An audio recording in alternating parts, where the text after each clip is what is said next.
call that day. No, that was the day. That was the No, year. he got another phone. He got a phone call that day too, and he turned him down, and we went home from her house and back down to our house, and he said,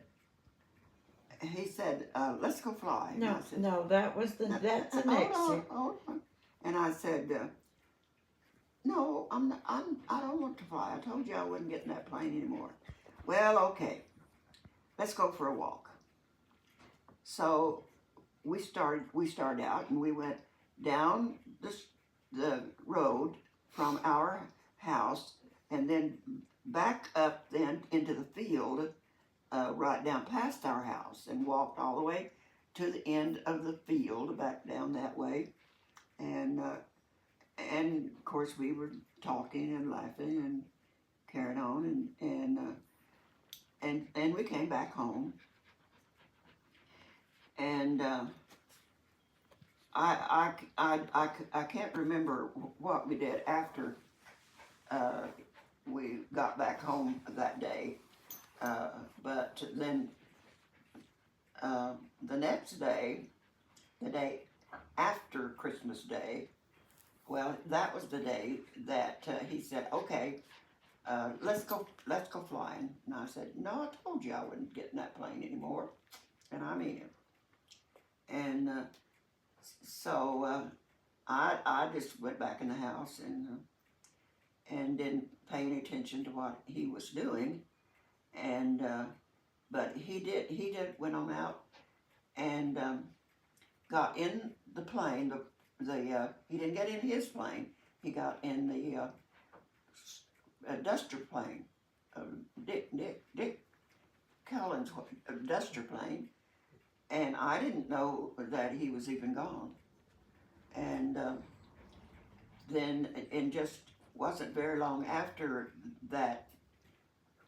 Well, I think it was after lunch. I can't remember exactly, but Granny Aston drove up in a car, and she jumped out of the car. Now we had a fence, around our farmhouse. We had that fence all the way around. Well, she didn't, and you had to come to the backyard to get inside the fence, but with the car.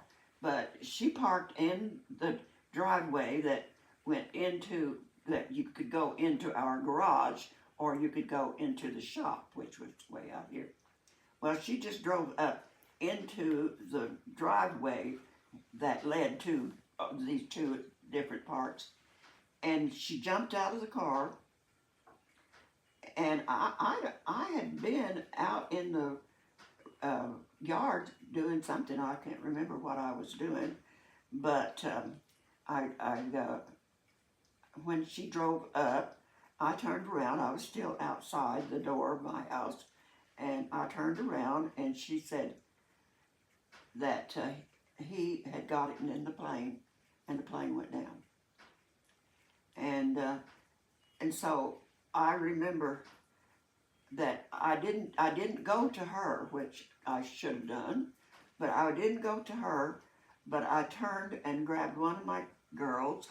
Don't remember which one of you it was, but I grabbed hold of one of them, and I started back into my yard and into my house, and all I can remember saying was, "Oh no, God! Oh God, no! Oh God, no!"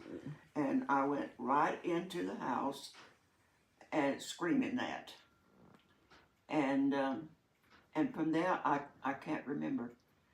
But Granny and Granddaddy, I went straight to the telephone, and I called Granny and Granddaddy, and they lived up at Greenfield, at Crossroads. And I told them what she had said, and so they had one of these little girls that they kept, the little Foster children. And so they immediately got in the car, brought that little girl, and came to my house. And I don't remember much more about that day.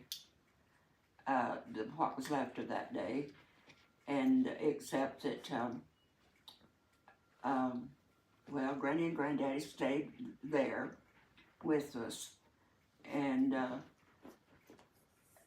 when it was time to go to bed, I gave them my bedroom, and then I slept in Tom's room with him. He had twin beds in there, 2 beds, in the room, and I slept on one of his beds, and then they took the little girl back to Roswell, but they came back. But Granny and Granddaddy came back down to our house, and the day the day after it happened, we were all sitting in the kitchen, Granny and Granddaddy and all my kids, and you came in and you said, "Mom, can I have a date with?" I can't remember who the boy's name. Kirkendall. Yeah.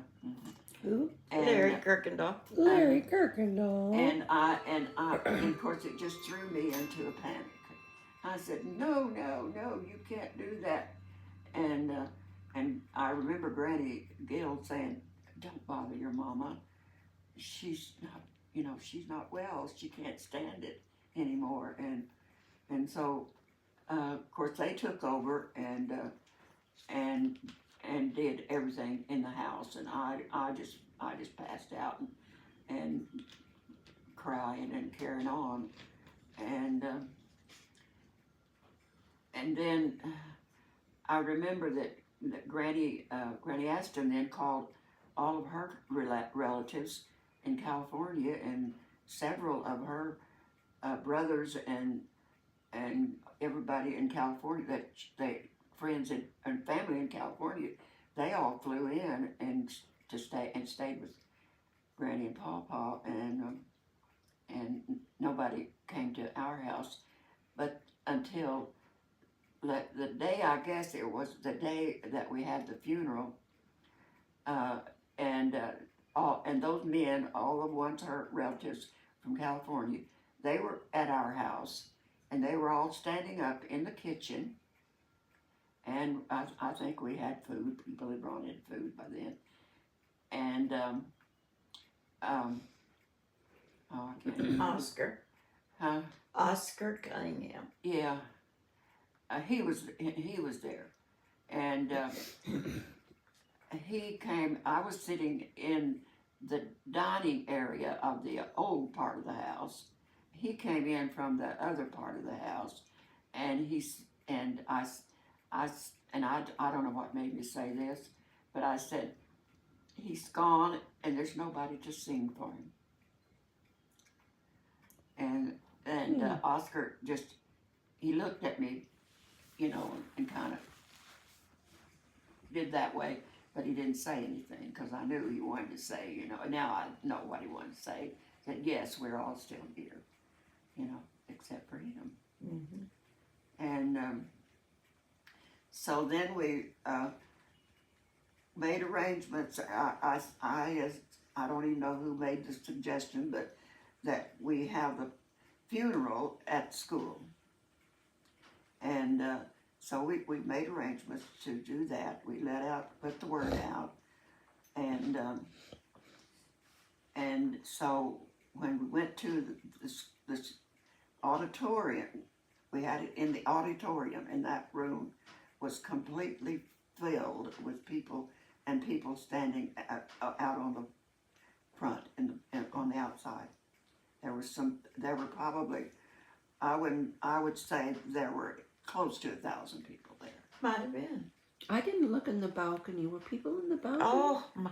I knew the auditorium itself. There was one point till it kind of scared the janitor and whatever, because it cracked, and he was afraid, because there were so many people up there, and he was afraid that it was gonna. Right, I hadn't heard that. Gonna fall. Yeah, I just remember the auditorium itself. Oh, that. And I remember. It's just like struck. Yeah, and of course I remember that you girls and Tom and I sat in the first row up on before you get to the stage, you know, in the first row, and the well, of course, I called this preacher, young preacher from Texas, Bonnie Tucker. yeah, Tucker, and then, well, of course, Oscar Cunningham, he had charge of the singing and things, and then you three little girls and I and Tom sat right here and he laid over in my lap and went to sleep. And that was, and then of course all the people that were there, the auditorium was, every seat was filled, and then people were standing outside. And of course he was, your dad was well known for being on the state school board and all those kind of things, that he had participated in and everything. And that's it. That was the last Christmas.